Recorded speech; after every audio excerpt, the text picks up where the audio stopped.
চট্টগ্রামের চামড়া নিয়ে কারসাজির কারণে এবারও নষ্ট হয়েছে লক্ষাধিক কোরবানির পশুর চামড়া। টাকার অঙ্কে যা কয়েক কোটি টাকার। জাতীয় সম্পদ ডাম্পিং করেছে সিটি কর্পোরেশন। এ নিয়ে দায় চাপিয়েছেন আড়তদার আর মৌসুমি ব্যবসায়ীরা একে অন্যের উপরে। আর ব্যবসায়ী নেতারা বলছেন সরকারের মন্ত্রণালয়গুলোর মধ্যে সমন্বয় না থাকায় নষ্ট হয়েছে জাতীয় সম্পদ। আর ট্যানারি মালিকরা বলছেন LWG সার্টিফিকেটধারী ট্যানারির সংখ্যা না বাড়ায় উন্নত বিশ্বের বাজার ধরতে পারছে না বাংলাদেশের উদ্যোক্তারা। চট্টগ্রাম ব্যুরোর পাঠানো প্রতিবেদন। সিন্ডিকেটের কারসাজিতে এবারও লোকসান গুনছেন চট্টগ্রামের মৌসুমি চামড়া ব্যবসায়ীরা। প্রত্যাশা অনুযায়ী দাম না পেয়ে রাস্তায় ফেলে যাওয়া লক্ষাধিক পিস পচা চামড়া ঈদের পরদিন ডাম্পিং করে সিটি কর্পোরেশনের পরিচ্ছন্নতা কর্মীরা। ওয়ালটন আবারও মিলিয়নিয়ার অফারে ওয়ালটন ফ্রিজ কিনে আপনিও হয়ে যেতে পারেন মিলিয়নিয়ার। বিপুল পরিমাণ জাতীয় সম্পদ নষ্টের দায় আড়তদারদের উপর চাপিয়েছেন মৌসুমি ব্যবসায়ীরা। আর আড়তদাররা বলছেন সরকার প্রতি বছর দাম নির্ধারণ করে দিলেও সেই দামে চামড়া কেনেন না ট্যানারি মালিকরা।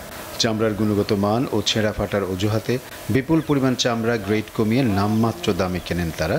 আর এই কারণেই চাইলেও বেশি দামে চামড়া কিনতে পারেন না আড়তদাররা। সরকারি নির্ধারিত মূল্য যদি ওনারা আমাদের থেকে চামড়াগুলো ক্রয় না করে তাহলে আমরা ক্ষতির সম্মুখীন হব এবং আগামীতে আরও যারা এখন চামড়ার ব্যবসা আস্তে আস্তে কমে যাচ্ছে, ক্রমান্বয়ে আরও কমে যাবে।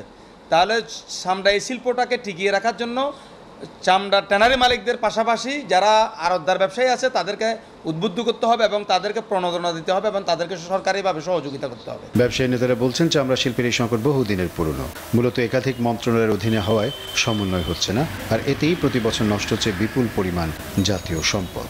আমাদের সব কিছু ঢাকা কেন্দ্রিক হয়ে যাওয়ার কারণে চট্টগ্রামের এই চামড়া শিল্পকে এগিয়ে নিয়ে যাওয়ার ক্ষেত্রে সরকারের কোনো ধরনের পলিসি সাপোর্ট ছিল না। সরকারের পলিসি সাপোর্ট ছাড়া এখানে কোনোভাবেই আমরা এই শিল্পকে এগিয়ে নিতে পারবো না। ট্যানারি মালিকরা বলছেন গত বছর $107 মিলিয়ন চামড়াজাত পণ্য রপ্তানি হয়েছে, কিন্তু আমদানি করতে হয়েছে $100 মিলিয়ন চামড়া।